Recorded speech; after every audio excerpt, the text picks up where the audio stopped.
What's up, y'all? My name is T. Shaw, and this is Brewin Black Podcast, where the contents we serve you is authentic, vulnerable, and relatable.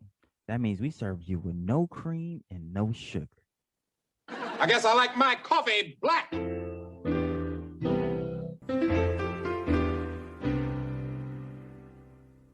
Hello, everyone. My name is Skylar P. Pronouns he, him, his. And it's your boy T. Shaw, pronouns he, him, his. And this is Brewin Black, giving you the latest in news and entertainment and topics for those who like their podcast and their news like we like our news, which is Black. How you feeling, T? Man, it's great to be back. It feels like it's been forever, but it's been a month maybe, right? It's been a second. It's been you know, we're in March, so it's March Madness. There's been a lot of different things going on, from the sports communities to the political communities. So I'm just glad to be back and hopping into it. How about you? I'm feeling good. I had my brother's birthday was on Sunday. My cousin's wedding was on Sunday. Shout out to Gina and Kevin. Y'all did your thing. So it's been quite the wild couple of weeks, but I'm glad to be back here, man. I missed y'all. I missed the community, man. Absolutely. So let's start off by telling the people where we're at and what lands we're residing on. Yes, I almost forgot. So this is the land of the Gabrielino and the Tongva. This is stolen land. This is colonized land. And we will always pay those respects. Thank you so much, T. And what we're about to hit is something called our special shots. Now, that is when we do quick updates on some of the things that are happening in news and entertainment in the world. And we want to start off today on some good news. Yeah. All right. We got Miss Ketanji Brown Jackson having her confirmation hearing with the Supreme Court today. As we speak. Yeah, exactly. And they are grilling her in the worst ways, or I won't even say in the worst ways, but just in stupid, ignorant ways. I think it was Ted Cruz who was asking her about racist babies, and shout out to Dr. Ibrahim Kendi. He referenced the Anti-Racist Baby book. But what do you think about all the different questions that they're asking her? Does it feel like they're trying to set her up? Like, how do you feel about the situation? Yeah, I think Senate confirmations are always interesting because at the point in which they're having them, that person is probably going to become the justice. Right. But I think that it is important for us to look at how there are just a number of white men just critiquing and criticizing, and I don't know, it's almost demeaning this black woman. Like it's like they're trying to get a gotcha moment. Mm-hmm. They asked her about her faith, and that she's Protestant, and will that affect how she makes rulings? And she's like, no, I don't think so. I forget exactly who it was, but they were like, oh, well, they said Amy Coney Barrett, like that her faith would decide hers. But she talked about how being Catholic influenced a lot of her decision making. Ms. Brown Jackson, she didn't have the same thing. She said that she is going to be deciding based on how the Constitution says and her interpretations of that. So I think it is interesting just seeing how they are trying to catch her like doing something or saying something that's not right. But I love that she's handling it with grace. I think she's done a phenomenal job. I think it's amazing to see a black woman in this seat, right? Like there's never been a black woman as a Supreme Court justice. And I think that representation is powerful. I think it's limited. I think that knowing that she's going to be a more of a left-leaning justice on a very like right-wing court, I think her power to make change and influence is not going to be the strongest, but I think it's still important to see that, just like it was important to see a black vice president. But again, we see how those results are limited. We're still in the same situation as a country. So yeah, I have mixed feelings. What about you? Yeah, no, I think to your point, it is mixed feelings, but we got to start somewhere, right? My favorite part was waking up this morning and just watching her facial expressions to some of the ridiculous questions that these judges were asking her. And I just also think it's funny because when we talk about objectivity, I don't really think it exists.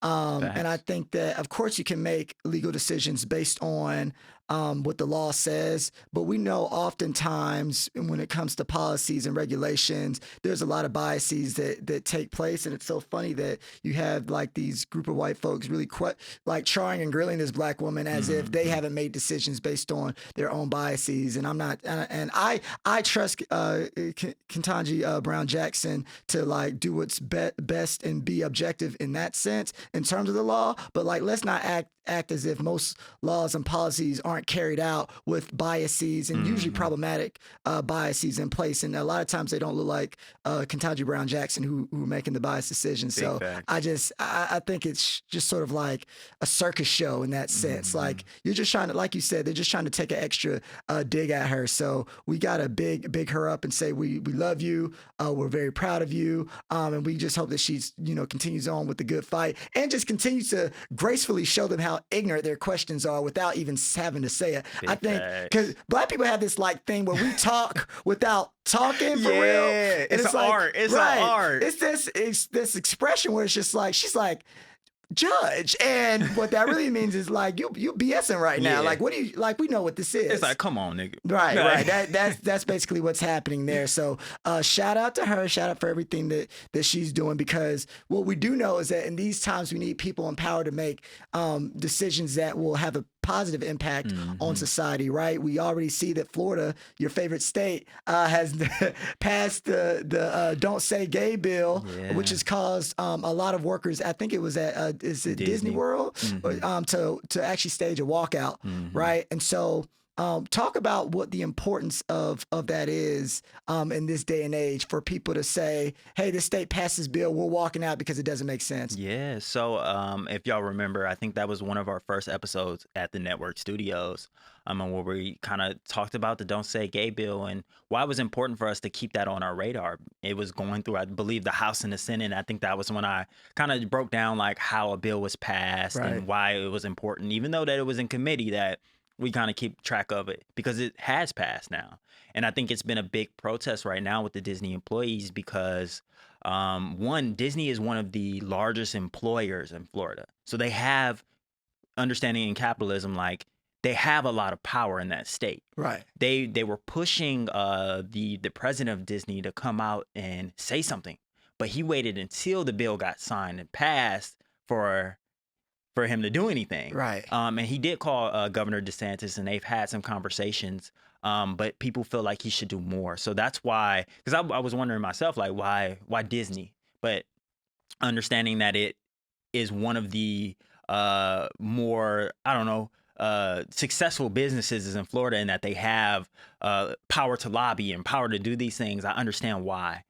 So a lot of the Disney employees are pushing for the CEO to say something. And I think it is important because when we think about like the implications of this bill, and we jumped into it, but the fact that it will stop students from being able to talk about like their LGBT family members, because we understand that like they're not having no critical discussions about sexuality at third grade, second grade, first grade, none of that. Like, but things do come up, and I think that the bill put in place stops people from being able to talk about these things. And just like we said, when you don't talk about these things at young ages and you allow these things to kind of fester over time, by the time they become adults, by the time they get to high school, and there's limitations on what you can talk about in high school too.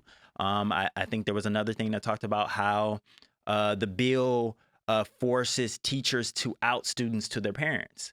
And we know that a lot of people like come out on their own terms because it is often met with violence. Because of the culture we're in. So I think all of these things are so important, and that's why people are striking and protesting and walking out. I just saw Raven Simone was out there protesting as a Disney employee. So yeah, I just want y'all to keep your eyes on it. It's extremely important, and we know bills set precedents, and other people will start to adopt bills like this, especially across the South and some of these more conservative-leaning states. Yeah, absolutely. And T told y'all already, like we had discussed this. We sort of saw this coming. We told y'all we were going to keep y'all updated, and I think it's like you said, like, once you can suppress one group and it passes in a state like Florida, it's this ripple effect, right? Florida got away with it. Can South Carolina, can Georgia, can North Carolina continue? So, and it keeps going. You all have to understand how dangerous this rhetoric is, because once again, it's about suppression. It's about suppression. If you can suppress a group, you can oppress a group pretty easily, right? Suppression equals oppression usually. That's usually the timeline. And so we definitely want to keep everyone in Florida, especially our LGBTQI plus communities, in our thoughts. And I think you made a really good point, T, about the Disney CEO. Like, he could have said something sooner and should have, because a conversation before something like this passes is a lot more powerful than after the fact. Absolutely. And so I think it's just a time for those people who do have power and do have constituencies and do have a fan base and do have a platform to speak out on it, because this is going to be harmful to Americans everywhere. It's not just going to be in Florida, because once again, there's a ripple effect, right? Absolutely. And that's why we are talking about like U.S. Supreme Court justices, right? Because it becomes elevated to that next level. Come on. These bills, when they pass, they will be challenged, and then eventually they'll rise to the Supreme Court. But if we don't have people in place that look like us, that have our best interests in mind, then those things will stay on the books, and that's how we end up with racial segregation. That's how we end up with them saying that Black people will never be full citizens, and then we have to wait 150 more years for those laws to be eradicated, for America to be like, oh, you know what? That is bad. And just like you said, suppression leads to oppression, and you got to spend years upon years of fighting that. And we're just hoping not to go backwards. Right. Absolutely. Absolutely.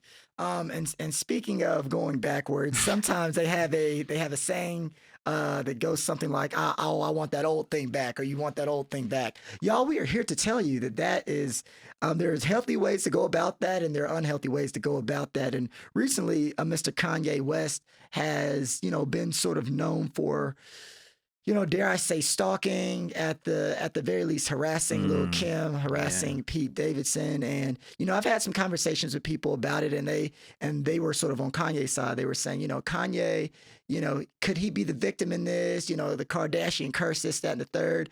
And I think Trevor Noah said something very intriguing. And he's like, yes, is Kim Kardashian the best human on planet Earth? Not necessarily. Is the Kardashian name rooted in a lot of drama? Sure. But could Kanye also be harassing her and Pete Davidson? He's like, yes, all those things can be true simultaneously, right? And so I'm not saying the Kardashians are the glowing example of what a family should be or what success should really look like in America, but we can't live in a world where Kanye, who we've known to go off the handle because of mental health issues and concerns, like, it's not impossible that his power and his influence would not allow him to see his ex-wife like walk away from him in that manner. Absolutely. Right. And so many of us get sort of caught up in like, if I can't have you, no one else can have you. Right. So T, what are some of your thoughts on that?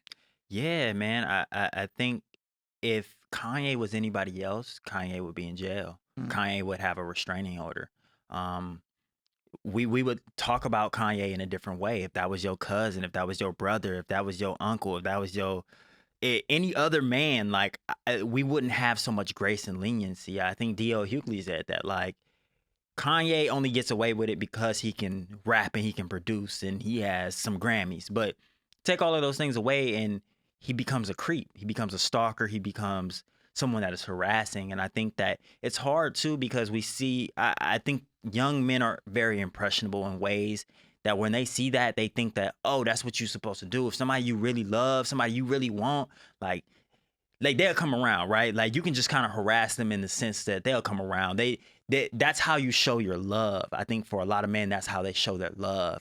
It's like just this constant, adamant, like, pressure.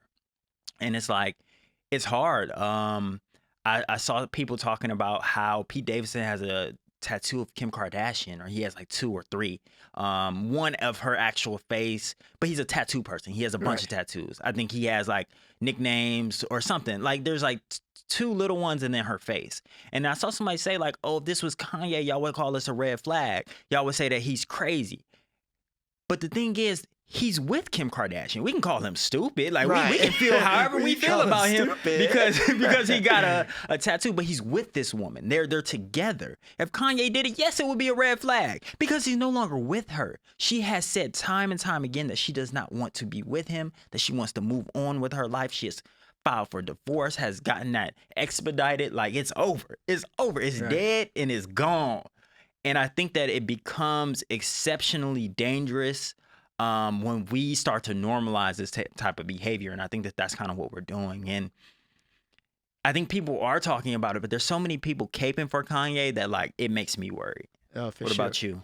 Yeah, no, I mean, shout out to the homie that I had the long discussion with. You know, there are people who look like us who are very much for Kanye. Really? Women, black women.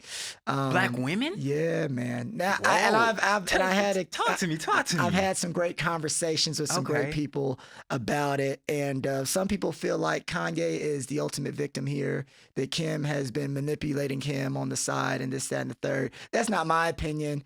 I sort of go on the level where you are, where it's just like it's not really just about Kanye and Kim. It's about all these people that Kanye influences. Mhm. And it's like, I don't want, people, not even just men or just women. I don't want anyone feeling like this harassment behavior is a thing that should be tolerated, no matter how Mhm. much power and influence you have, right? And so I think that with Ye, I don't know what it's gonna take for him to stop, because he has no particular reason, right? Mhm. His fans will do most of this crazy, irritating, I'll destroy your life, I'll drop your home addresses stuff with it, because it's happened to D.L. Hughley now. Mhm. Pete Davidson's been getting calls, and it's like, I don't know if there's anyone around Ye who can like make him slow down and get the help that he needs, right? Because he is so powerful. And so I think that's where the conundrum is happening. And I feel really, really sorry for their kids too, because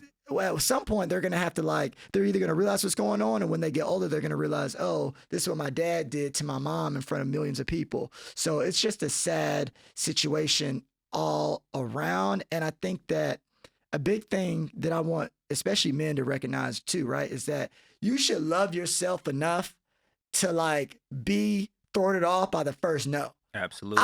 You don't got to tell me twice if you don't like me like Yeah. that. I'm like, all I need is one clear good time, and I'm good. This is Kim Kardashian. If she wanted Ye, she'd be with Ye. Absolutely. You know what I'm saying? I don't think all this. You might say they live off drama, but I don't think this is the type of drama that's brand building. I feel like for her, there's some bags that she could be missing out on, or that she could at least be delayed to getting to, because she has to deal with all this Ye mess. Yeah. So I just think that if you're a man and you get told, by a woman, no, just first time, just say, I love myself too much to really try to press it out too much.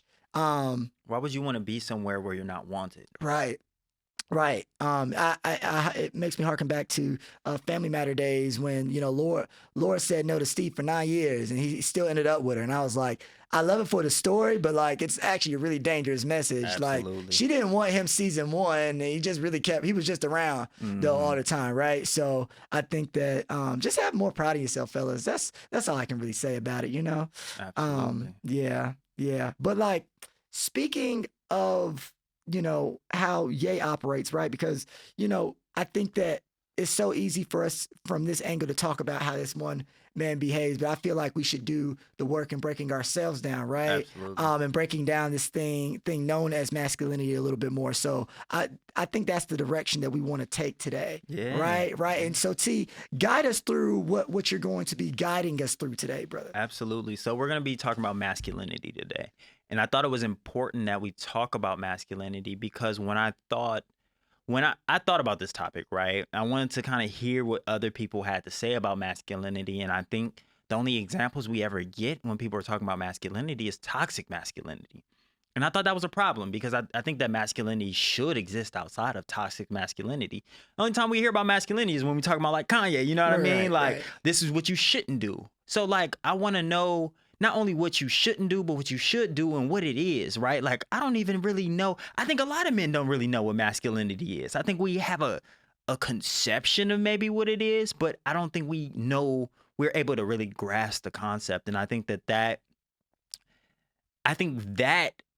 affects and impacts a lot of men each and every single day. And I think it's the same reason that men do kill each other and kill women and inflict violence onto others and are often unhappy with how their lives are going. So I guess just to lead us through this conversation, the first question is, why do you think it's important that we talk about masculinity? Everything you said, because hurt people and confuse people, they hurt and confuse people, you know? And I feel like to lack information about how you're supposed to walk through life, it can leave you very confused. And then once some things happen here and there and you have some experiences and you realize, oh man, like, you know, how do I respond to this? Or I don't know how to respond to this, or I don't know what this means. That's where anger and frustration come in. And now you've built something within your system to where like that's all that's emanating from you is hatred, anger, confusion, frustration, and now it's becoming something that has a ripple effect on society and generations. So I think that that's one of the biggest reasons. But I think from the opposite end, you know, just to keep it positive, I think that you can when you have a society of like quote unquote strong men, that means a society of less violence. That means a society where more oppressed, identities like can live with more freedom and more liberation. And so it becomes a thing where it's like, well, if you can learn what masculinity looks like and what it's supposed to look like, it's not just your freedom that's attached to that. It's so many others. So I like that. And just to preface it, because we are Black men, we are talking about Black masculinity, but it will be predominantly about what it is to be a Black man. So I guess to get us started, like, I want us to think about our past, right? I want you to think about growing up. Who taught you what a man was and how to be a man? Who or what? Because it doesn't have to be someone specific. I think I learned a part of it. I watched some people in my extended families and stuff like that. But I think that a lot of me and how I learned to be a man was learning what not to do. Right. So seeing behaviors of certain people in my life and being like, oh, no, it's probably the opposite of that, you know, because, you know, you just remember how things make you feel. You remember feeling like, oh, this is not supposed to be happening this way. This person isn't supposed to be doing this. They're supposed to be their role. And so for me, it was, especially with my treatment of women and how hard I work and this, that, and the third, that was like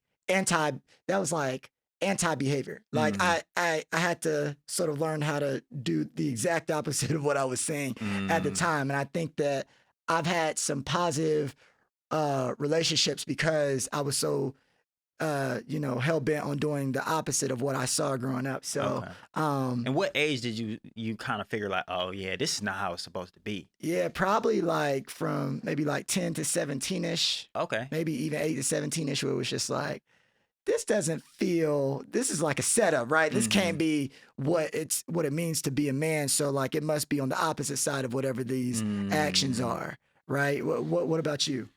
I think for me, it's interesting because I didn't grow up with like a father in the home, right? So like for me, it came down to what I learned from the media, what I learned from my friends, what I learned from just kind of watching and observing. But I think also it came from understanding that I was in a woman dominant home where it was like my mom and my sister, and understanding and listening to their friends. Cause I feel like I was always a very observational kid, and what they talked about, what they needed and wanted from a man. And I think that gave me kind of a cheat code. It's like, okay, like I see my friends saying that like, oh, a man's not supposed to cry. Like I have a very like vivid memory of like being in, I think like 7th grade, and I'm with my friends and we were just kind of like in the pool, and I was the smallest. So it's just like, I would get picked on sometimes, but I could hold my own. But the biggest friend, like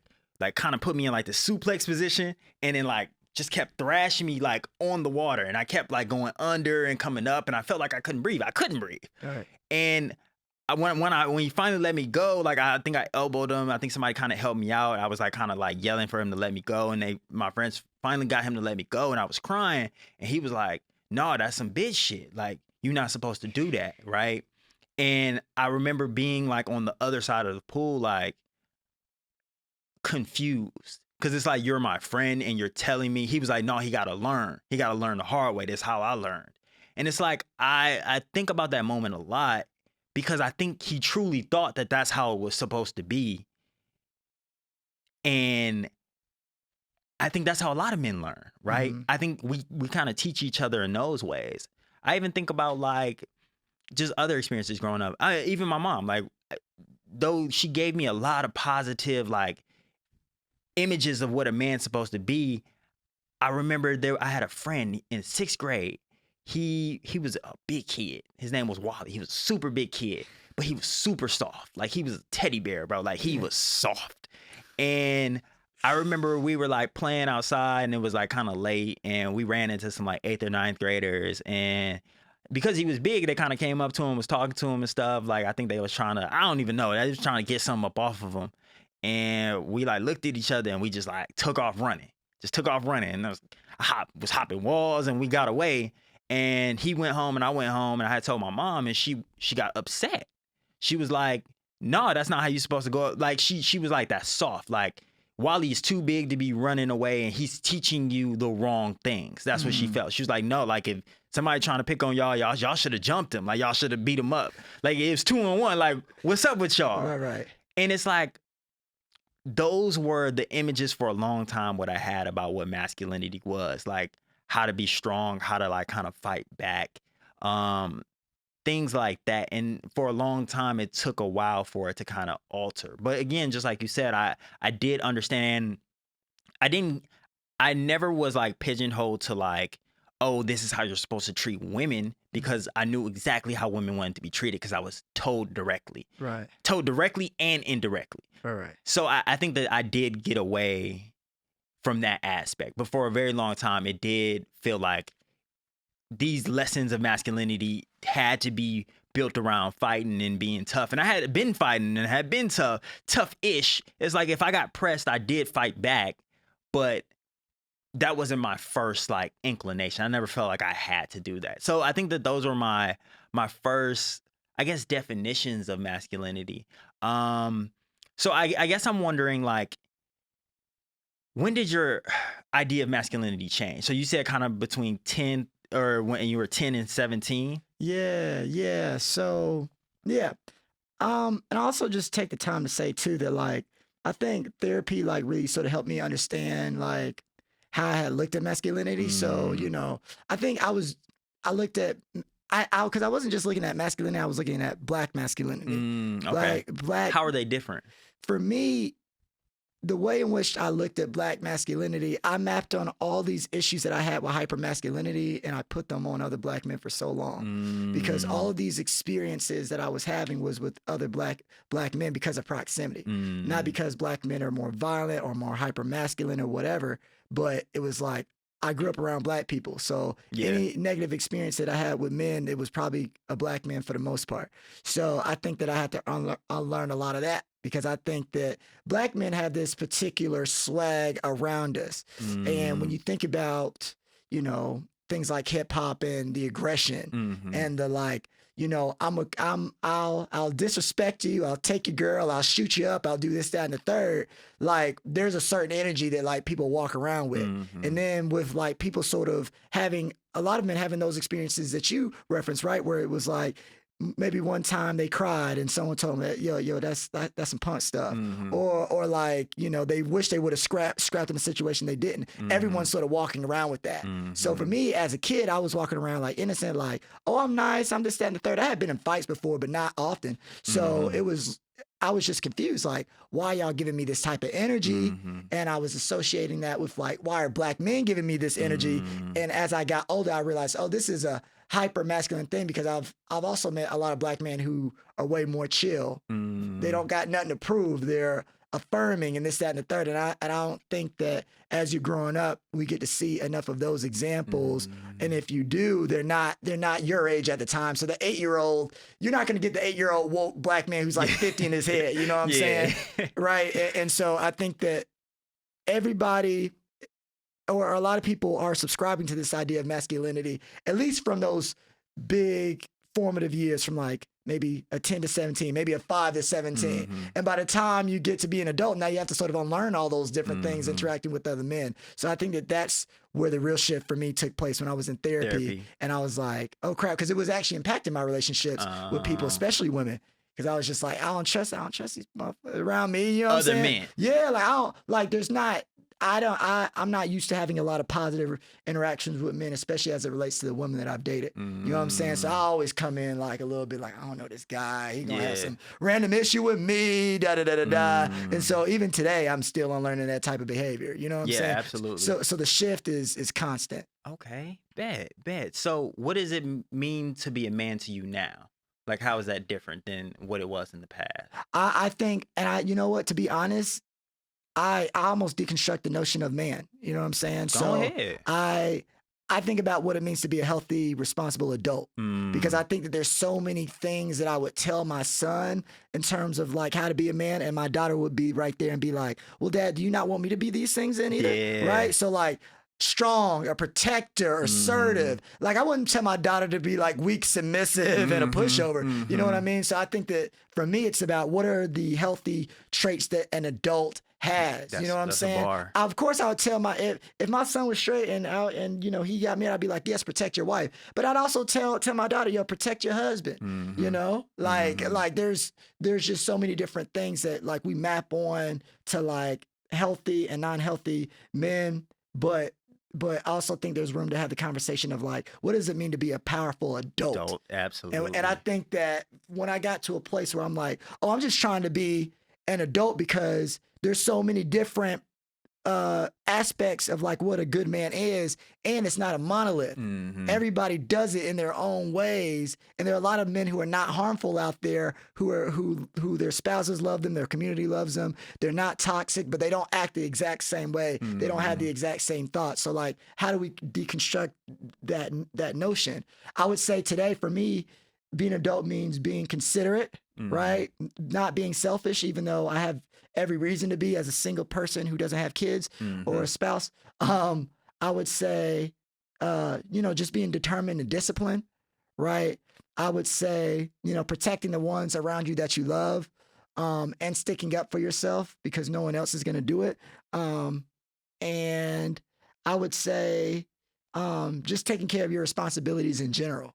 You know, not letting them like fall by the wayside. But once again, I would map those onto any responsible adult. You know what I'm saying? Absolutely. So what about you? Yeah, no, I like what you said because I think about like how masculinity is often a box. So I found this thing online because I couldn't find too much. And it says in Western society, the traits that usually is seen as masculine are strength, courage, independence, leadership, and assertiveness. Right. All those things you said. But it's like, I would want my daughter to have those same traits as my son. Right. It's like those shouldn't be mutually exclusive. And you also aren't, you don't lose your like man card because you don't have some of these things. Or that maybe, yeah, you're not the strongest leader, but like women are leaders and men are leaders. Like some people just don't have leadership. So I think I love what you said because even kind of trying to have this conversation, it was hard to really think because it's like anything I would want a man to do, I would want a woman to do too. And it's like my lived experiences told me that like that is true. Like my mom is someone that is courageous. She is someone that is a leadership. She's someone that is assertive, and that is where I learned those qualities. And my sisters learned those qualities as well. And I think sometimes like we expect men, at least in a traditional perspective, I think that like we expect men to only have those, but it's like that's so limiting. It not only limits women, and I think women have done a good job throughout history not to be boxed in by that. But I think men, when we don't live up to some of those ideals, we do start to question our masculinity. Like, am I truly a man if I can't do these things? Right. And I think that that's why I really loved what you said because it's important that we step outside the box. And I guess some qualities I think a positive person and a successful person have is someone that is accountable, somebody that keeps their word, someone that is dependable, someone that is honest, someone that shows love. I think that that's something that men do that women often are kind of like they're exalted for. Men being that are nurturing and caring, I think a lot of the times that's seen as a weakness. And it's like, but I think so often we wanted like our dads or men in our life to kind of show that, to be kind of softer, to give some grace, show some love in a very like affectionate way, not in a tough love way. Right.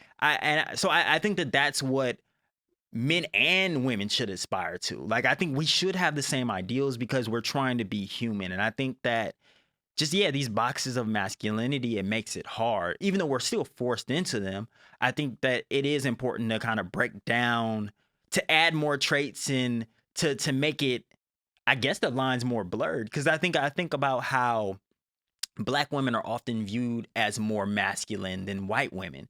But it's just because they stand up for themselves. They are courageous. They do speak up when they feel like they've been wronged. And that's not expected from women. But I think it's, again, because we have these rigid boxes of what women are supposed to be. They're supposed to be these like weak, frilly little, like submissive. But it's like, I don't want my girlfriend to be like that. No. I don't want my daughter to be like that. I don't want my sister to be like that. I definitely don't want my mom to be like that. So it's like, I really love what you said, that like, we need to look at it from more of qualities that we want humans to have rather than just like men or women. For sure. Yeah, man. It gets deeper and deeper. Like the more you actually think about it and put it into play. Let's see, T. What are some other things that you feel like about masculinity that we should address? Because we got a lot of great things on this list. We do. I really like this question. Shout out to Gene from LA. Come on, he gave Gene. us a great question. And it was something I was trying to find the words for, and he had the perfect words for it. So he asked, in what ways have you felt confined by trying to maintain your masculinity? Shoot. Or what are some things that have made you question your masculinity just throughout your life?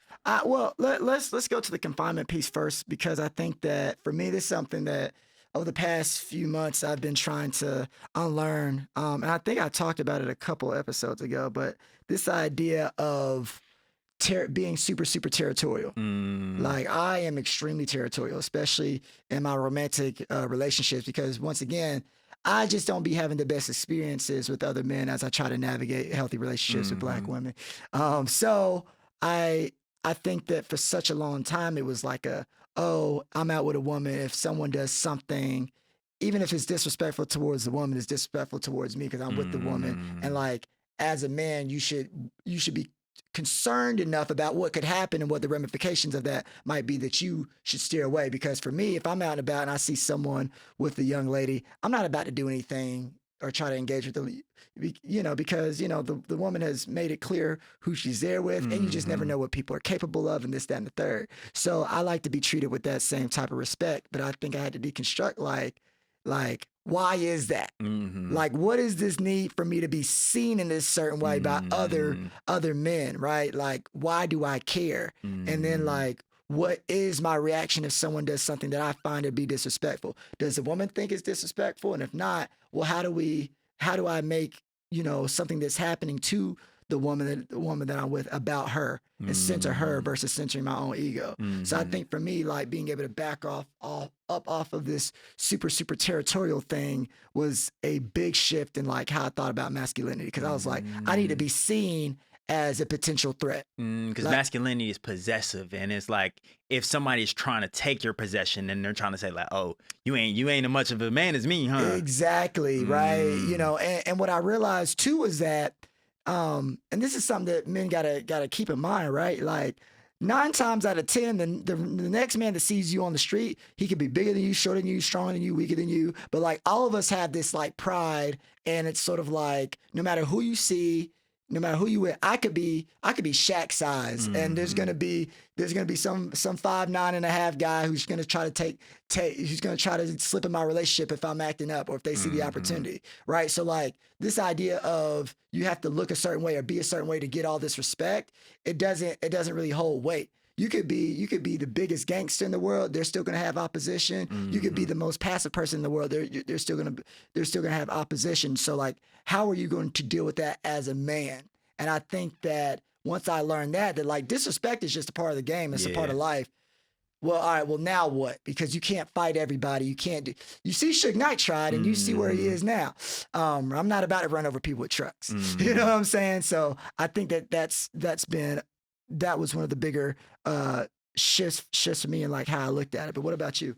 One thing that I felt like has confined me or just forced me to question like how much of a man I am and my masculinity, I think it's just my natural expressions, right? Like, I think that there's been too many times where I've considered like what I'm wearing, and like I remember when I got a nose ring, somebody was like, "Are you gay?" Like, and it's like it's just simple things like that, and it's like those things don't make me really question it, but then I question people's perception of me. I think more than anything, like I'm very comfortable in my masculinity, but then I have to consider like how other people are perceiving me, and that's just based on like my life. Like I've had somebody just take off on me just cause, and it's like I've grown up my whole life fighting, so it's like I'm very comfortable in fighting. Like if we got to get to it, we got to get to it. And at this point in my life, I have no hesitancy neither, because it's like I've tried to talk my way out of it, and I got hit, and it's like, So it's like I've learned my lessons, so I have no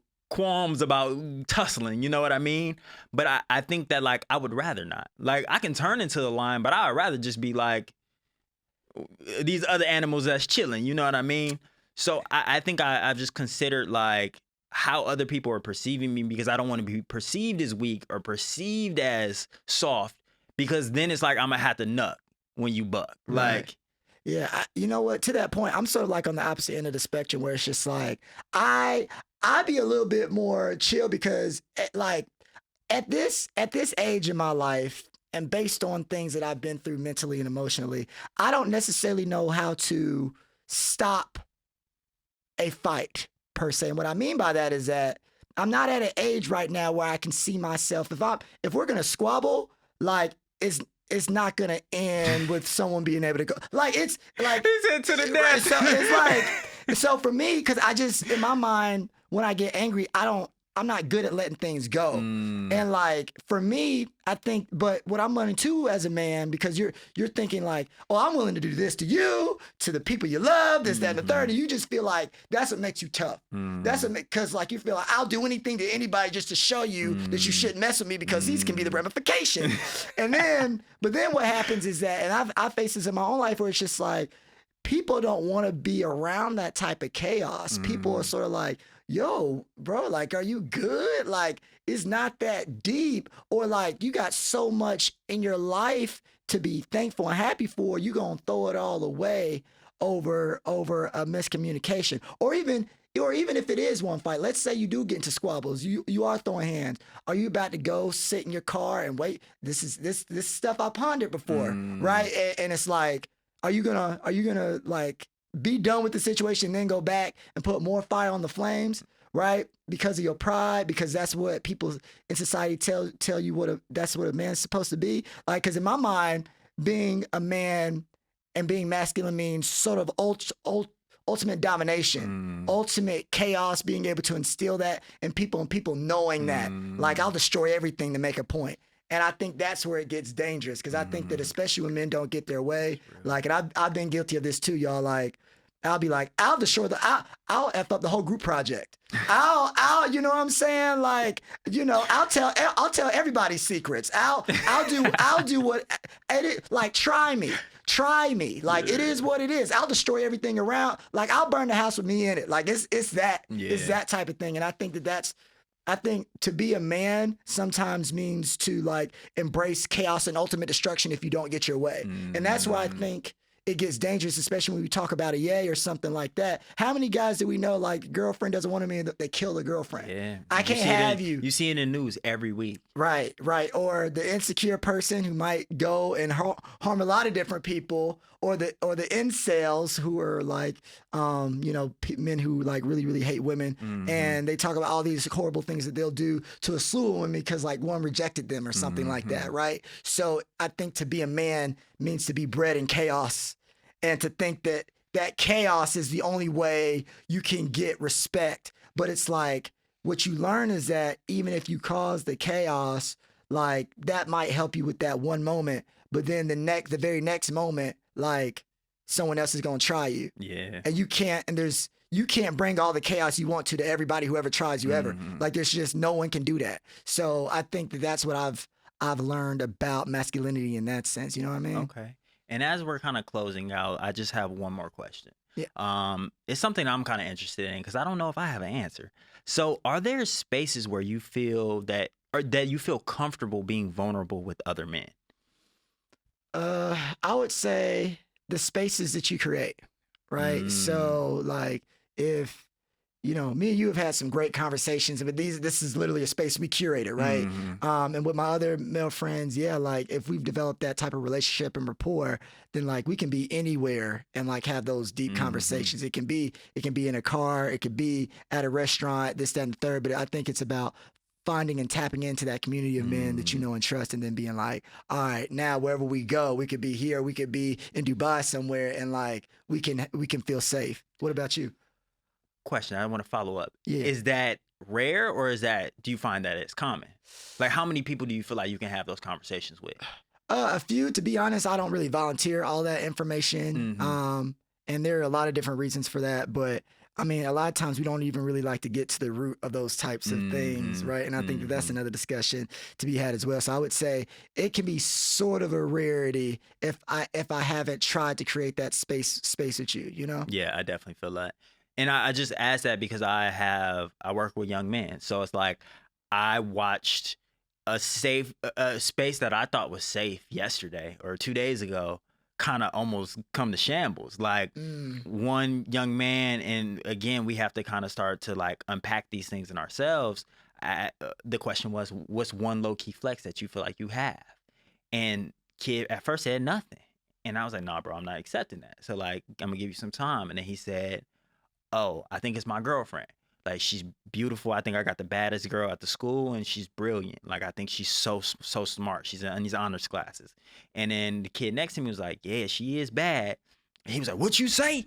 No, bro. What you say? And like, I don't know if he thought that he said, no, she not bad, or that she is bad. But I feel like men would react that same way either way. And it was so, I guess, the question comes because it's like, we're so vulnerable in that space. But like, I watched how that comment everybody turned off from the conversation. And it's like, they didn't want to be vulnerable anymore. So I think about how rare it is for men that even have large spaces where they can talk to each other. But even when it's intimate, it's like, I've had friends that I've had for 5-6 years, and I realized like at some point, like, oh, we don't talk about shit. Right. Like, we don't talk about nothing. We don't get into the nitty gritty. Sometimes people share what they feel, but just like you, I feel like I have maybe 5 or 6 real close male friends. And it's like, I feel comfortable being like, bro, love you. Like, hope you good. Yeah. Tap in if man. you ever need anything. Like, but often men, even internally somewhere, I feel awkward saying that. But I say that to my mom. I say that to my girlfriend. I say that to Elder. I say that to most of my women friends, like, love you. Like, I hope you know that I love you. And like, if you need something, I got you. But like, I say that to my male friends. Like, Orlando, I am the godfather of his kid. Like, and I say it to him, but even somewhere in the back of my head, it feels awkward. Yeah, like it don't feel natural. And it's like, I'm trying to fight through that. So I'm just interested in the spaces that we can create, that we can have more of these conversations. And I want to expand this at some point and maybe make this a series. Because I was thinking about like some of these questions, and we didn't even get to like half of them. But it would be so interesting to see how other men answer these questions. Like, I would want to bring in some young men. I would want to bring in some older men and just have these conversations, because I think we can really get to the root of some of these things. So I'm just excited for like how the podcast is progressing and where we can go with it. But yeah, no, bro, this has been exciting. I feel like it's been an extremely impactful conversation, and it hasn't only been rooted in toxic masculinity. It's like how masculinity can grow and like develop and not be a box. And I don't know, bro. I'm excited. I'm excited. No, it's definitely been a great show talking about this, and I agree. Like, there's so many great points. I'm looking at all these different bullet points. I'm just like, oh my gosh, like this would be something great to discuss too. So we definitely want to continue the conversation, and we also want to see you all expand the conversation for sure. But yeah, like this is, it doesn't stop here today, because I think that this is something that we can always talk about. There's always more space to grow and to learn, but there's also infinite amount of positive examples of masculinity. Absolutely. And just responsible personhood. You know what I mean? So with that being said, we appreciate y'all having that conversation. T, take us out, brother. Like we like to say, keep the coffee black. Stay tapped in with us. We on Instagram. We on YouTube exclusively. So if y'all need to find anything, we are at Brewin Black Podcast. Peace, and we will see y'all soon. Peace.